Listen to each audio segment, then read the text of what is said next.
Gordon Banks. He joined Chesterfield in March 1953, and played for their youth team in the 1956 FA Youth Cup final.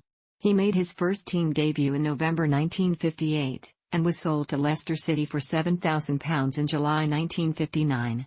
He played in 4 cup finals for the club, as they were beaten in the 1961 and 1963 FA Cup finals, before winning the League Cup in 1964 and finishing as finalists in 1965. During this time he established himself as England's #1 goalkeeper, and played every game of the nation's 1966 World Cup victory. Despite this success, he was dropped by Leicester and sold on to Stoke City for £50,000 in April 1967. He made one of the game's great saves to prevent a Pelé goal in the 1970 World Cup, but was absent due to illness as England were beaten by West Germany at the quarter-final stage. He was Stoke's goalkeeper in the 1972 League Cup win, the club's only major honour. He was still Stoke and England's #1 when a car crash in October 1972 cost him both a sight in one eye in his professional career. He did though play in the United States for the Fort Lauderdale Strikers in 1977 and 1978. He briefly entered management with Telford United, but left the game after he was sacked in December 1980.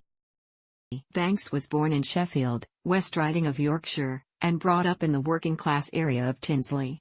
The family later moved to the village of Catcliffe after his father set up a, then illegal, batting shop. This brought greater prosperity but also misery. One day Banks's disabled brother was mugged for the shop's daily takings, and died of his injuries some weeks later.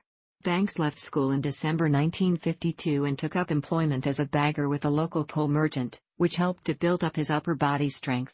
He spent a season playing for amateur side Millspaw FC after their regular goalkeeper failed to turn up for a match. The club's trainer spotted Banks amongst the spectators and invited him to play in goal as he was aware that Banks had previously played for Sheffield schoolboys. His performances there earned him a game in the Yorkshire League for Raw Marsh Welfare. However, a 12-2 defeat to Stocksbridge Works on his debut was followed by a 3-1 home defeat, and he was dropped by Raw Marsh and returned to Millspaw. Still aged 15, he then switched jobs to become a hod carrier. He was scouted by Chesterfield whilst playing for Millspaw, and offered a 6-game trial in the youth team in March 1953. He impressed enough in these games to be offered a part-time £3 a week contract by manager Teddy Davison in July 1953. The reserve team were placed in the Central League on account of a powerful club director rather than on merit, and Banks conceded 122 goals in the 1954-55 season as the Spirites finished in last place with only 3 victories. Banks was posted to Germany with the Royal Signals on national service, and won the Rhine Cup with his regimental team.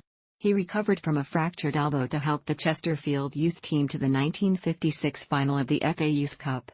There they were beaten 4-3 on aggregate by Manchester United's famous Busby Babes, a team that included both Wilf McGuinness and Bobby Charlton.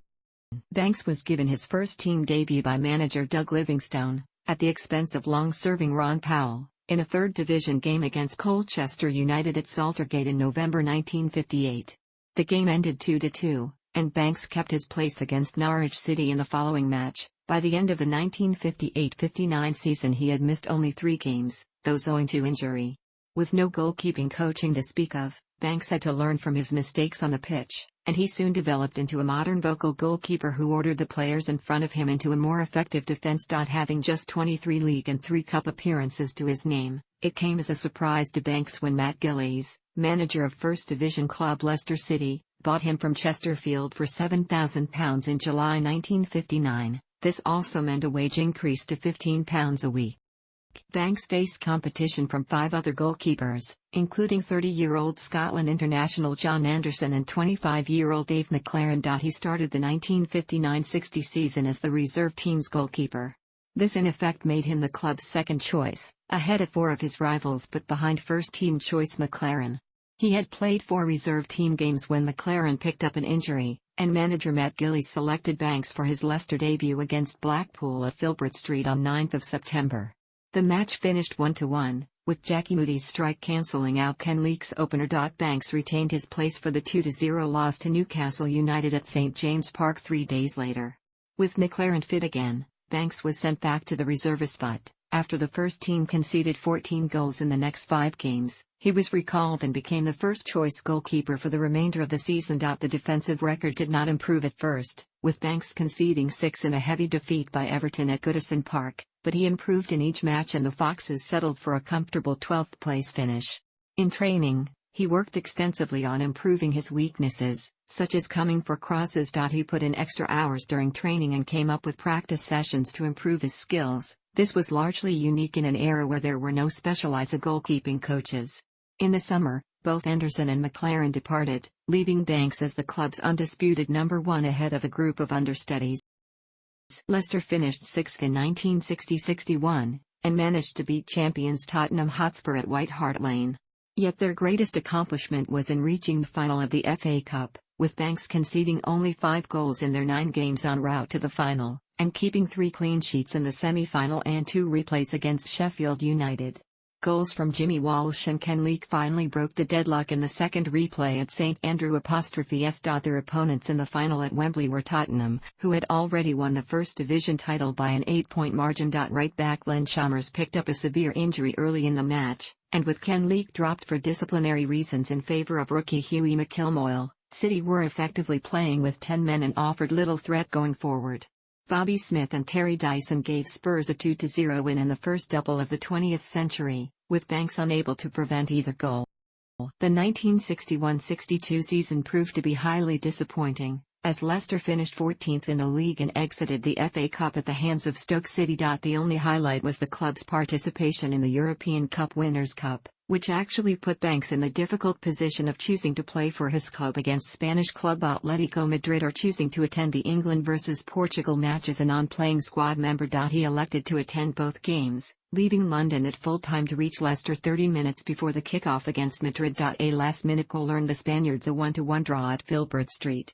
In the return leg, Banks saved an Enrique Collar penalty, but Atletico were awarded a second penalty which Collar converted, and Leicester lost the game 2-0, losing the tie 3-1 on aggregate. Banks broke his nose at Craven Cottage on the opening day of the 1962-63 season, in a 2-1 defeat by Fulham.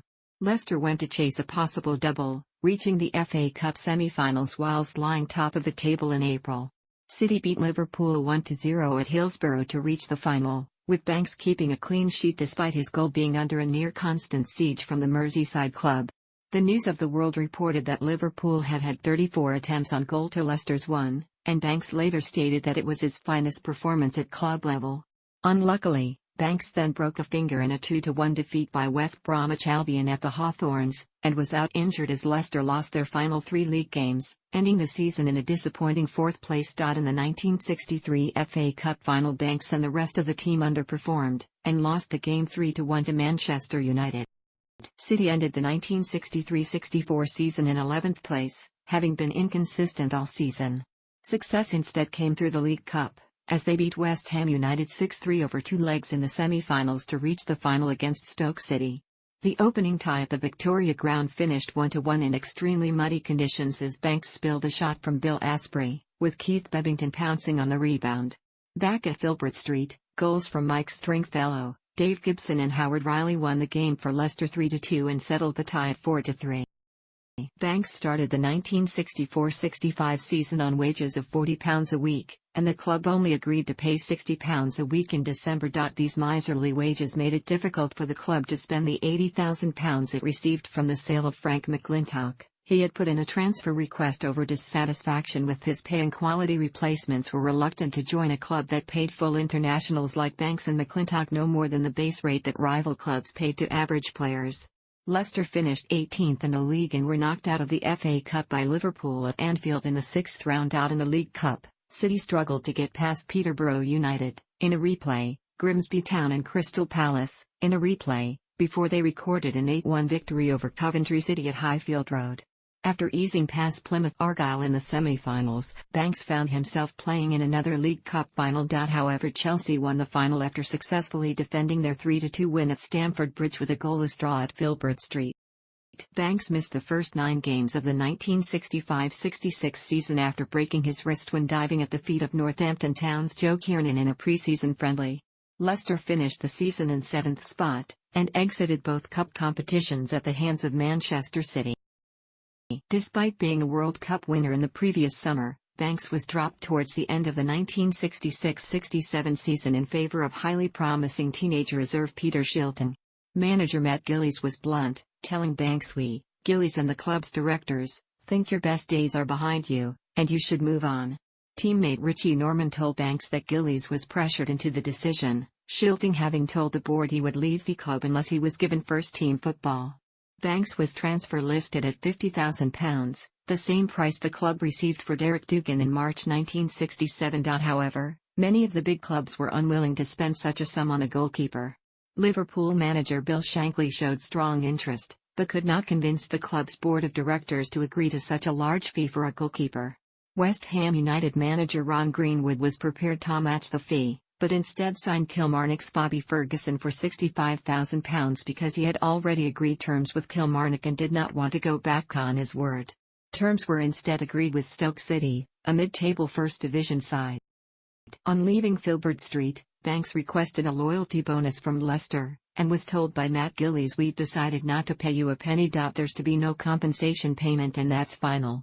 Banks then refused the move until Stoke boss Tony Waddington seemingly negotiated a £2,000 payment out of Leicester. It was only some years later that Banks was informed that Stoke had actually made the payment, not Leicester. Waddington valued good goalkeepers highly, and the two built up a close relationship. During this time, Banks moved to Madeley, Staffordshire. He replaced John Farmer as the club's number one, and kept goal in the last 4 games of the 1966-67 season, making his home debut at the Victoria Ground in a 3-1 win over his former club Leicester.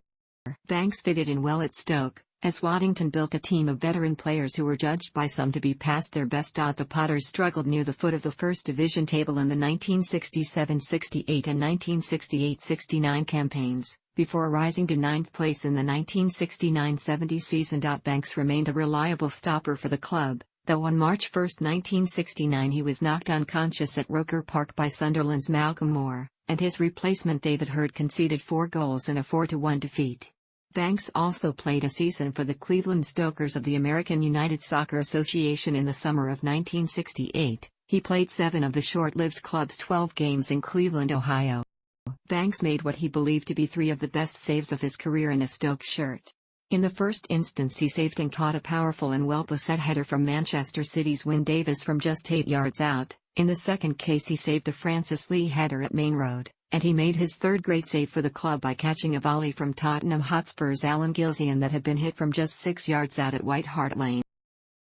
Stoke began to compete for honours in the 1970-71 season, though despite impressive victories against the top 2 clubs, Arsenal and Leeds United, City ended the season in mid-table obscurity. The club's great achievement was in reaching the semi-finals of the FA Cup, beating Millwall, Huddersfield Town, Ipswich Town and Hull City en route. Facing Arsenal at Hillsborough in the semi-finals, they lost a 2-goal lead to draw 2-2, and were then beaten 2-0 in 3-play at Villa Park. Despite another mid-table finish in 1971-72, Stoke beat Chesterfield, Tranmere Rovers, Hull City and Manchester United to reach another FA Cup semi-final. They again faced Arsenal, and once more a draw at Hillsborough and a replay at Goodison Park. The Gunners' goals in a 2-1 victory came from a disputed Frank McClintock penalty and a John Radford goal that television replays showed was clearly offside. In a May 2011 interview, Banks said that he still felt cheated out of a chance to play for the club in an FA Cup final. Stoke and Banks found solace in the League Cup, though it took them 11 matches to reach the final after overcoming Southport, then Oxford United in a replay, Manchester United in a second replay, Bristol Rovers, and then West Ham United in a second replay following an aggregate draw after 2 legs. In extra time of the second leg with West Ham, Banks fouled Harry Redknapp, conceding a penalty, and then saved Jeff Hurst's powerful spot kick to keep City in the competition. They then faced Chelsea in the final at Wembley. Peter Osgood beat Banks with a hooked shot just before half-time, but goals from Terry Conroy and George Eastham won Stoke the game 2-1. At the end of the season Banks was named as the FWA Footballer of the Year, becoming the first goalkeeper to receive the honor since Bert Troutman in 1956. On October 22, 1972, while driving home from a session of work on his injured shoulder with a Stoke physiotherapist, Banks lost control of his new Ford Consola rebadged Ford Granada Mk1 car, which ended up in a ditch. He had attempted to overtake a car on a sharp bend and collided with an oncoming Austina 60 van. He was taken to the North Staffordshire Hospital and during an operation received 200 stitches in his face and over 100 micro-stitches inside the socket of his right eye, and was told the chances of saving the sight in his eye were 50-50. His sight never returned, and as the loss of binocular vision severely limited his abilities as a goalkeeper, he retired from professional football the following summer. In April 1977 he went to play as a named superstar in the North American Soccer League, NASL, for Fort Lauderdale Strikers. The Strikers won their division in 1977, and Banks was named NASL Goalkeeper of the Year after he conceded only 29 goals in 26 games, the best defensive record in the NASL. He also played one League of Ireland game for St Patrick's Athletic, keeping a clean sheet in a 1-0 win over Shamrock Rovers at Richmond Park on October 2, 1977. He returned to Fort Lauderdale and played 11 games in the 1978 season.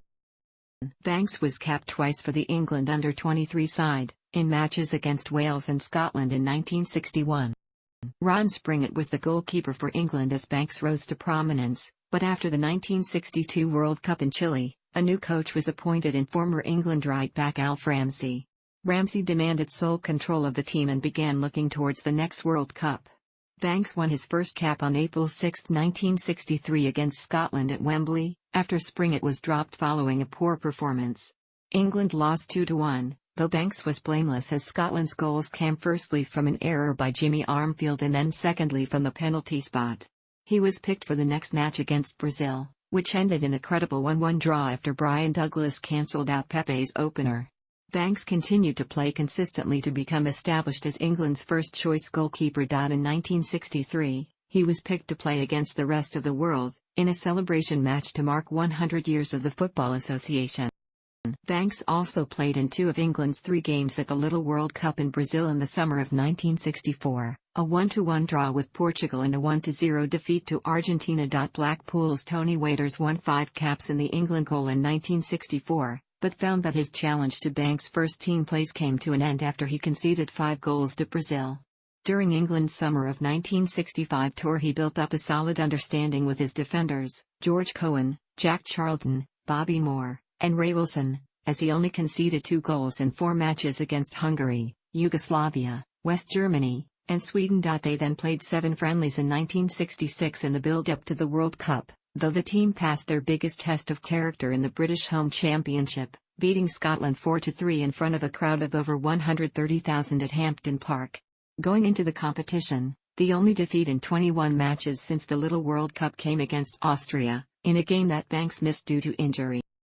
Banks entered the 1966 FIFA World Cup as England's first-choice goalkeeper, and his understudies Ron Springett and Peter Bonetti never took to the field during tournament. England opened the tournament with a goalless draw against Uruguay, with Banks a virtual spectator as the highly defensive Uruguayans rarely ventured out of their own half. They then defeated Mexico 2-0, with Banks again rarely troubled throughout. A 2-0 win over France then took England through the group stage without Banks conceding a goal. England beat Argentina 1-0 in the last 8, with Geoff Hurst scoring with a header. The match was sullied by the first half sending off of Argentinian midfielder Antonio Radin, who refused to leave the pitch after being dismissed for dissent. In contrast to the previous games, the semi-final against Portugal proved to be a fair contest between 2 sides of talented players eager to attack from the start of the match. Yet there was panic in the build-up to the game as trainer Harold Shepherdson forgot to buy chewing gum, which Banks used to make his hands stickier and better able to handle the ball, and so Shepherdson had to run to a nearby newsagent's to purchase gum as the teams were in the tunnel. Bobby Charlton scored 2 goals, but Portugal made a strong finish and won a penalty on 82 minutes after Jack Charlton handled the ball in the penalty area. Eusebio converted the penalty after sending Banks the wrong way, and the game finished 2-1 in England's favour. This was the first goal Banks had conceded for England in 721 minutes of regular play, since giving up Scotland's last goal after 81 minutes of the home international clash in April. This remains a record for an England goalkeeper. England's opponents in the final were West Germany. It was England who dominated the final, but it was Banks who was beaten first. A weak header from Ray Wilson handed a chance to Helmut Haller, who sent an accurate but relatively weak shot into the corner of the net. Banks had been unsighted by Jack Charlton, and he failed to adjust his position in time to reach the ball. England equalised through a Geoff Hurst header within 6 minutes and went ahead late in the second half through Martin Peters. With seconds left in the game, Lothar Emmerich sent a free kick into the England penalty area, and the ball fell to Wolfgang Weber, who guided the ball over a lunging Ray Wilson and an outstretched Banks into the net to take the game into extra time. In extra time, the Germans sent shots in at the England goal which Banks managed to catch and control without any great danger. Hurst scored 2 goals to complete his hat-trick, and though many claimed his second goal never crossed the line, Banks always maintained his belief that the officials called the decision correctly. Between these goals, Banks had to deal with a fiery shot from Siegfried Held, and was later exposed only for Ove Seeler to come just centimeters away from connecting with the ball. Scotland were the first team to beat the world champions, as goals from Denis Law, Bobby Lennox and Jim McCalliog secured a 3-2 victory at Wembley on 15 April 1967. Despite the setback, England qualified for UEFA Euro 1968, which consisted of just 4 teams: England, Italy, hosts, the Soviet Union, and Yugoslavia. England played just 2 games at the tournament, losing 1-0 to Yugoslavia, and then beating the Soviets 2-0 in the third-place playoff. Banks went into the 1970 World Cup as England's number 1 with 59 caps to his name, and had Peter Bonetti, 6 caps, and Alex Stepney, 1 cap, as his understudies. However, he soon found that the heat and altitude at Guadalajara, Mexico, difficult to cope with. The team's efforts at acclimatization were not helped when Bobby Moore was falsely accused of stealing the infamous Bogota bracelet. Despite this, a Geoff Hurst goal was enough to beat their first opponents, Romania. A far tougher test awaited on 7 June, when England faced Brazil. The day before the match, Banks was informed that he had been awarded an OBE. Playing at pace, Brazil were putting England under enormous pressure, and an attack was begun by captain Carlos Alberto, who sent a low ball down the right flank for the speedy Jairzinho to latch onto. The Brazilian winger sped past left-back Terry Cooper and crossed the ball into the 6-yard box, where Pelé connected with a powerful header to send the ball low towards the right-hand corner of the goal. In the knowledge that his header was placed to perfection, Pelé immediately shouted "Goal!" Brazilian Portuguese for goal. The split-second incident only allowed Banks time for one conscious thought, that the shot was impossible to catch, and the only way to prevent Pelé from following up on the rebound would be to parry the ball over the bar. The ball bounced 2 yards in front of the goal line, and Banks managed to make contact with the ball with the fingers of his right hand, and rolled his hand slightly to angle the ball over the crossbar. He landed in the inner netting of the goal, and knew he had saved the ball after witnessing Pelé's reaction. Banks then rose to his feet to defend the corner, and broke into laughter after the following exchange. Pelé, and numerous journalists and pundits, would later describe the save as the greatest in the history of the game. Banks would later say, "They won't remember me for winning the World Cup, it'll be for that save. That's how big a thing it is. People just want to talk about that save." In 2002, the UK public voted the save number 41 in the list of the 100 greatest sporting moments. Brazil still won the game 1-0, Jairzinho guided a shot past Banks in the second half. England ultimately joined Brazil in the last 8 after a win in the final group game against Czechoslovakia. The reward was a rematch of the 1966 final against West Germany. The day before the game, Banks and England's hopes of making further inroads into the World Cup were dented when he started to complain of an upset stomach. He became affected by violent stomach cramps and aching limbs, and spent his time in the bathroom sweating, shivering and vomiting. He passed an extremely undemanding fitness test but suffered a relapse shortly before the game, and Ramsey was forced to rest him in place of Peter Bonetti. Ramsey remarked that of all the players to lose, we had to lose him. Banks watched the game on television at the hotel as England lost a 2-goal lead to be eliminated 3-2 after extra time. Due to a time delay on the broadcast, he switched the television off with England 2-0 in the lead as Bobby Moore returned to the hotel to break the news of the defeat. Conspiracies later surfaced that Banks had been poisoned to take him out of the game, but with no evidence to support them, Banks never believed in these conspiracies. Only 4 teams competed in UEFA Euro 1972, Belgium, hosts, Hungary, the Soviet Union, and West Germany. England came close to qualifying, but lost 3-1 to West Germany in the final round of qualifying. On May 15, 1971, Banks was involved in a notorious incident with George Best who, while playing against England for Northern Ireland, flicked the ball out of Banks' hands and headed it into the net. The move was audacious, but was disallowed by the referee, who judged it to be dangerous play. Banks played his 73rd and final game for England on May 27, 1972, in a 1-0 win over Scotland at Hampden Park. During his 73 international games he kept 35 clean sheets and lost just 9 games. In December 1977 he was appointed as a coach at Port Vale by manager Dennis Butler, being demoted to reserve coach in October 1978 by new boss Alan Bloor. Banks enjoyed coaching but soon resigned his position, feeling that players such as Bernie Wright refused to take his advice on board. He applied for the vacant management positions at Lincoln City and Rotherham United, but was rejected. He instead accepted the role as manager of Reliance Premier League part-time club Telford United. He signed a goalkeeper, centre-half and centre-forward from Bangor City for £1,500, as well as former Stoke striker John Ruggiero. The Bucks finished in 13th place in 1979-80. In November 1980, he left Jackie Moody in temporary charge of team affairs whilst he underwent surgery, who led the club to defeat in the FA Trophy at the hands of a lower league club. On his return to the club Banks was sacked. He was offered the position of raffle ticket seller, and accepted the post in the belief that it would entitle him to the money owed to him in the terms of his management contract. He eventually had to settle for 50% of his contract. He later stated that it broke my heart, I did not want to stay in the game. An excellent, consistent, and instinctive goalkeeper, who possessed significant physical strength, athleticism, and excellent shot-stopping abilities, Banks is regarded as one of the greatest players of all time in his position. He possessed an excellent positional sense, which he felt to be one of his best assets, and was also known for his handling, awareness, composure, and mental strength, as well as his agility, speed, and quick reflexes, which enabled him to produce acrobatic saves, such as his famous stop from Pele's header against Brazil at the 1970 World Cup. Banks first met his wife Ursula during his national service in Germany in 1955. They had 3 children. He separated from Ursula during his time in America, but the couple reunited when Banks returned to England. Banks' nephew is Nick Banks, drummer of the band Pulp. Shortly after his retirement, Banks was surprised by Eamonn Andrews for an episode of This Is Your Life. He later fronted a Leicester-based hospitality company. He lost a significant sum of money when the business failed, but was helped out by Leicester City, who offered him a belated testimonial match. He was appointed as Stoke City's president following the death of Stanley Matthews. Since the 1980s he has been a member of the 3-man pools panel. In 2001, he sold his World Cup winners' medal at Christie's for £124,750, and his international cap from the final was also sold at £27,025.